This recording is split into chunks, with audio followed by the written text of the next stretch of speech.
Just 1 year after defending Republican voter ID laws in front of a crowd at Howard University, no less, Rand Paul seems to have come around. After meeting with the Coalition of African American Pastors in Memphis this morning, Senator Paul told the New York Times the GOP needs to lay off voter ID. It's offending people.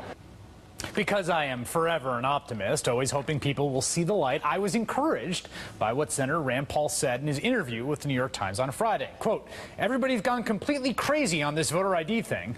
I think it's wrong for Republicans to go too crazy on this issue because it's offending people."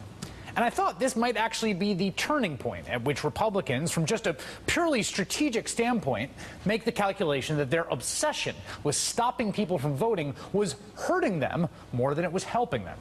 Well, today, alas, those hopes were dashed. The brave truth teller willing to take bold stances, the heterodox Senator Rand Paul, today, in an amazingly feckless act, even by the graded standards of a GOP presidential aspirant, sent his staffer to the Hill to clarify and massage and walk back the statement that he himself, Rand Paul, had made to the New York Times. His senior advisor saying the senator, quote, reiterated a point he has made before, that while there may be some instances of voter fraud, it should not be a defining issue of the Republican Party, as it is an issue that is perhaps perceived in a way it is not intended. In terms of the specifics of voter ID laws, Senator Paul believes it's up to each state to decide what that type of issue.